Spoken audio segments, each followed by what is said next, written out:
Oi pessoal, espero que todos estejam bem, tá? Nós estamos passando por uma crise mundial, né? Uma crise que não afeta apenas o sistema de saúde, mas ela atinge diretamente a economia também.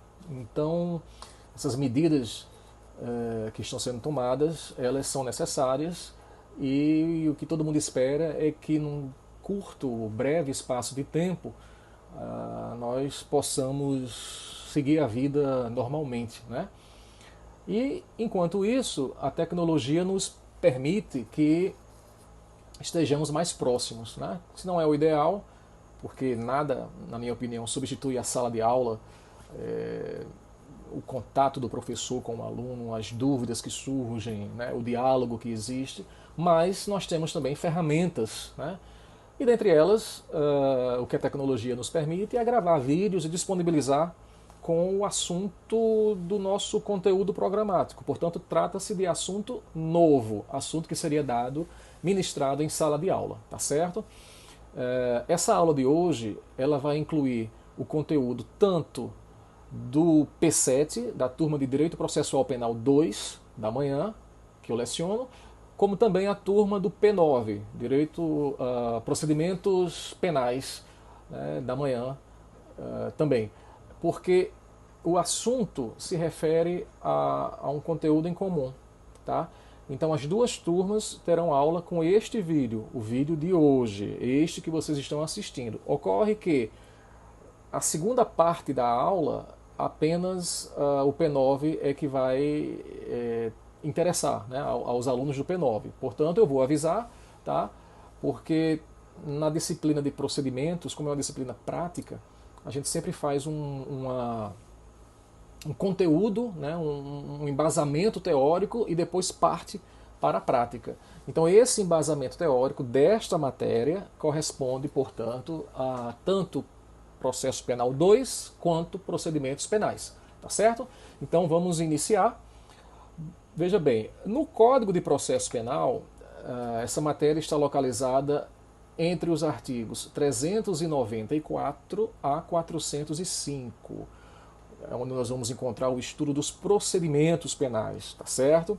E quando a gente fala em procedimento, é natural que se faça uma certa confusão conceitual entre processo, procedimento, né? Na verdade, o processo é um termo mais amplo e na concepção de processo se inclui procedimento, se inclui a relação jurídico-processual. O procedimento, na verdade, pessoal, é o iter, é o caminho, é a forma pela qual o processo se exterioriza. O procedimento é como o processo vai aparecer, tá certo? E o nosso Código de Processo Penal, já no artigo 394, já deixa claro que, inclusive, esses artigos eles são bem explicativos, e o artigo 394 já diz que o procedimento será comum ou especial. Por sua vez, o procedimento comum será ordinário, sumário e sumaríssimo. Né? E os procedimentos especiais, eles estão previstos tanto no Código de Processo Penal, como também em leis extravagantes. Tá? Eu vou disponibilizar depois os slides que eu preparei, vou colocar lá no sistema aluno online, né, a plataforma que o IESP disponibiliza, tá certo?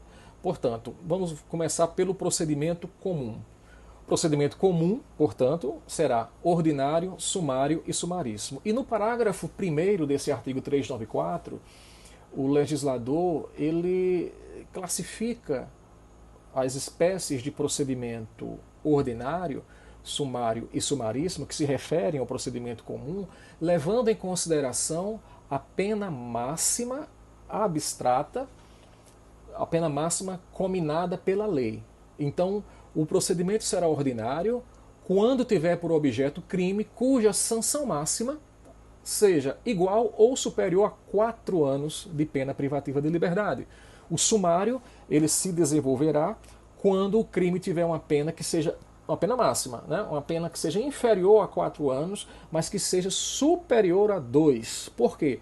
Todos os crimes com pena até 2 anos serão de competência do juizado especial criminal, portanto, o rito será o sumaríssimo. Então vamos exemplificar para fixar melhor essas ideias. Imagine uma denúncia de alguém que seja acusado de crime de roubo. Bom, o crime de roubo possui uma pena máxima que ultrapassa 4 anos. A pena abstrata, não é a pena em concreto.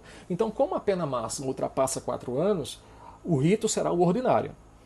Segundo exemplo, imagine alguém que seja denunciado por embriaguez ao volante, com base no Código de Trânsito Brasileiro. Né?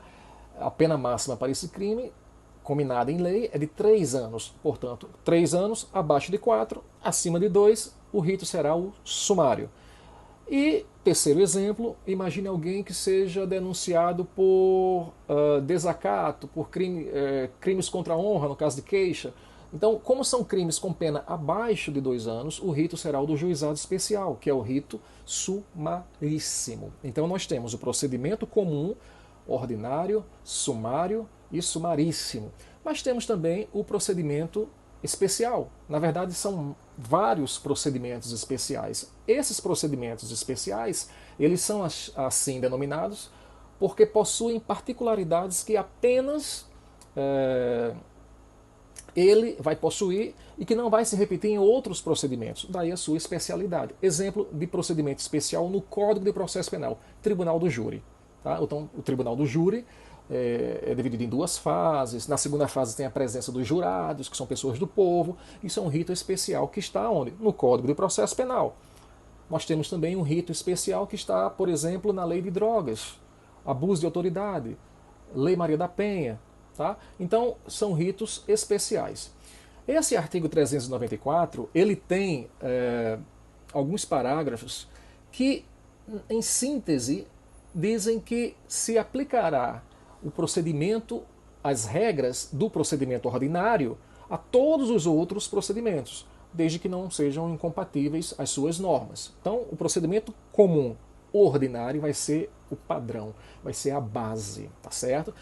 Destacando aqui que houve uma alteração em 2016 e acrescentou-se o artigo 394-A, que diz que se o processo tiver por objeto a prática de crime, uma acusação de crime hediondo, ele terá uma prioridade em sua tramitação em todas as instâncias, primeira instância, segunda instância. O crime hediondo, como são crimes mais graves, com penas que ultrapassam 4 anos, terão o rito ordinário, mas terão preferência com outros processos que também se desenvolvem no mesmo rito ordinário. Muito bem, como é que se inicia o processo penal? Vocês viram em processo civil a petição inicial. O processo penal tem petição inicial? Tem. Mas a petição inicial do processo penal se chama denúncia ou queixa. Só, não tem outra. Denúncia ou queixa. Muito bem. A denúncia, peça privativa do Ministério Público, a queixa, peça da defesa. Desculpa, a queixa, peça do querelante, né, o autor da ação penal privada, que é a vítima, ou seu representante legal, que se chama querelante. Então, denúncia, Ministério Público, queixa nos crimes de ação privada do querelante. A denúncia ou queixa, ela vai expor o fato criminoso. E aí a gente precisa ver aqueles requisitos do artigo 41 do Código de Processo Penal. Exposição do fato criminoso com todas as suas circunstâncias, classificação do crime, rol de testemunhas quando necessário, etc. Então ali estão os requisitos da denúncia ou da queixa, sob pena de serem consideradas ineptas se não seguem esses requisitos. Pois bem, então quando se oferece uma denúncia ou quando se propõe uma queixa ou queixa-crime, essa peça é dirigida ao juiz. Portanto, o juiz tem 2 opções. Se ele concordar formalmente com aquela acusação, denúncia ou queixa, ele vai receber a peça. Se por acaso houver algum motivo que impossibilite esse recebimento, ele rejeita. Muito bem. O recebimento da denúncia ou da queixa, de acordo com a doutrina majoritária, deve ser devidamente fundamentado. Existem alguns precedentes do STJ e do STF no sentido de que o juiz não necessita receber através de uma fundamentação aprofundada, porque não é o momento. mas também não precisa ser tão conciso. Tá? Ele vai dizer que a queixa ou a denúncia atende aos requisitos legais, que ela está amparada num inquérito policial, em documentos, etc. Então ele vai ali fundamentar o recebimento. Se a denúncia ou queixa não atende os requisitos legais, ela será rejeitada. E o artigo 395 do Código de Processo Penal estabelece as hipóteses de rejeição ou de não recebimento da denúncia ou da queixa, tá certo? Quando for manifestamente inepta, quando não atende os requisitos lá do artigo 41 que eu falei para vocês, quando faltar pressuposto processual ou condição da ação e quando faltar justa causa para o exercício da ação penal. A justa causa representa um mínimo de provas, ou como o processualista Afrânio Silva Jardim, né, já disse, um lastro probatório mínimo. Tá? Isso é repetido, inclusive, por outros doutrinadores, Nestor Távora, por exemplo, ele vai dizer isso também. Então, é preciso que a denúncia ou a queixa estejam amparadas no mínimo de provas, porque um processo penal não pode ser instaurado como se fosse uma aventura jurídica. Tá? Já se disse, inclusive, que o processo penal já serve para atingir a dignidade da pessoa. Né? Ou seja, um processo penal instaurado contra alguém já atinge o status dignitatis daquela pessoa. Então não pode ser uma aventura, não pode ser achismo, né? Tem que estar baseado em elementos mínimos que apontem supostamente para a prática de uma infração penal. Tá certo? Muito bem. Se houver a rejeição da denúncia, não haverá prosseguimento, cabe recurso, né, se o juiz rejeita a denúncia ou a queixa, o recurso cabível é o recurso em sentido estrito. Tá?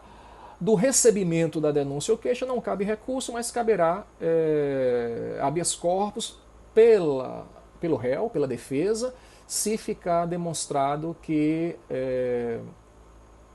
não há justa causa para a propositura da ação.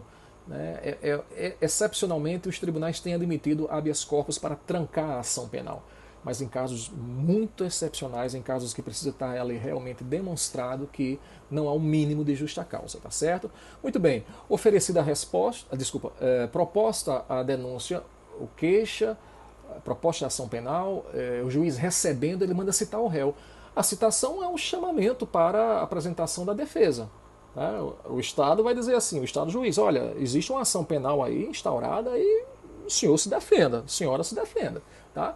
Então, essa citação, em regra, ela é pessoal. Tá?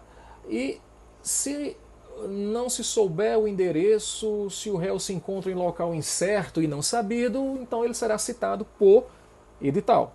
Tá certo? Ele será citado por edital. Muito bem. Citado pessoalmente, então por mandado, o oficial de justiça vai lá, citação, entrega a contrafé ali.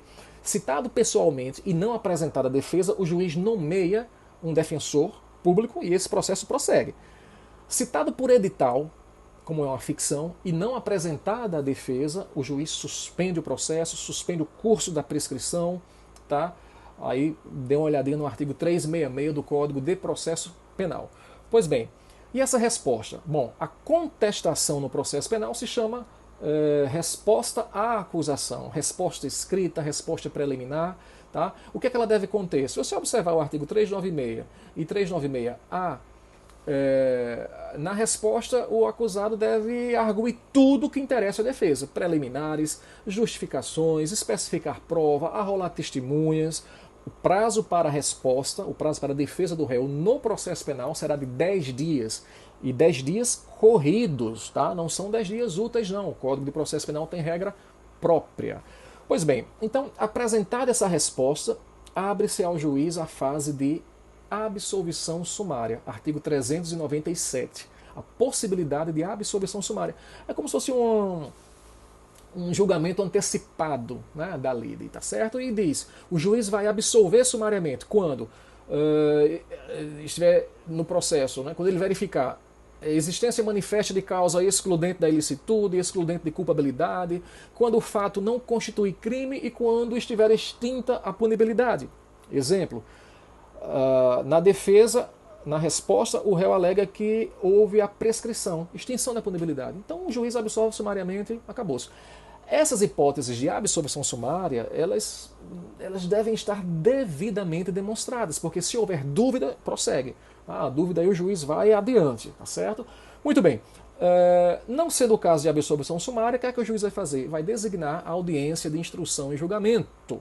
Tá? Essa audiência, lá no artigo 400, que o Código de Processo Penal, inclusive, diz que a audiência deve ser una, né? Existe uma sequência de provas a serem produzidas. Declarações do ofendido, primeiro a vítima é ouvida, se possível, depois testemunhas de acusação, depois testemunhas de defesa, procedimento ordinário, até 8, que são roladas na denúncia, né, ou queixa, e na resposta. Então, declarações do ofendido, testemunhas do Ministério Público, testemunhas da defesa, esclarecimento de peritos, se for o caso, acariações, se forem necessárias, reconhecimento de pessoas e coisas e interrogatório do réu. O interrogatório do réu é o último ato, tá, da audiência de produção de provas, tá certo? Após o interrogatório do réu, o juiz indaga das partes se existe algum pedido de diligências, é a fase de diligências, artigo 402, tá? Artigo 402. Diligências são pedidos que são feitos pelas partes, acusação ou acusação e defesa, sobre circunstâncias que tenham surgido na audiência. As testemunhas ouvidas falaram de outra pessoa. Todas elas falaram que fulano de tal presenciou, mas fulano de tal não foi arrolado. Poderá ser determinada uma nova audiência para ouvir a testemunha, né? Essa pessoa que foi referida, né? Uma busca e apreensão, a juntada de um documento, um ofício a uma empresa, o que seja, tá certo? Muito bem. Não havendo pedido de diligências, aí nós temos o quê? Alegações finais que devem ser orais. 20 minutos para a acusação, 20 minutos para a defesa, tá? Se houver necessidade de uma prorrogação, o juiz concederá, a parte vai pedir. Então o Ministério Público tem 20 minutos, se não foi suficiente, ele pede mais 10, 30. Então a defesa terá também 30. Fala depois, tá? Se houver assistente de acusação, que é a vítima que através de advogado se habilita no processo e passa a atuar na acusação, e se o assistente de acusação quiser falar, terá mais 10 minutos. Então, 20 minutos Ministério Público, mais 10, se for necessária a prorrogação, mais 10, né, do assistente. 40, a defesa tem que ter 40. Agora, essas alegações finais devem ser orais, mas a lei, excepcionalmente, no artigo 403, parágrafo 3º, permite que as alegações finais que devem ser orais sejam feitas por escrito, por exceção em duas hipóteses. Primeiro, a complexidade da causa, um processo com 5.000 folhas, se for físico, 30 volumes, né? A complexidade da causa. Segundo, o número de acusados. Então são 30 réus, 38, 20, que não dá tempo de cada réu com seu advogado fazer sustentação oral, né? uma alegação final oral, melhor dizendo, tá certo? Então elas são feitas por escrito, prazo sucessivo de 5 dias, começa para a acusação, depois para a defesa, e ao final o juiz vai sentenciar, é a sentença. Que o código diz que ele deve sentenciar em 10 dias, mas, né, o acúmulo de serviço ali, ele sentencia isso muitas vezes meses depois até, né? Então com isso terminamos o rito sumário, tá? O próximo vídeo agora vai ser a parte prática que é destinada aos alunos do P9.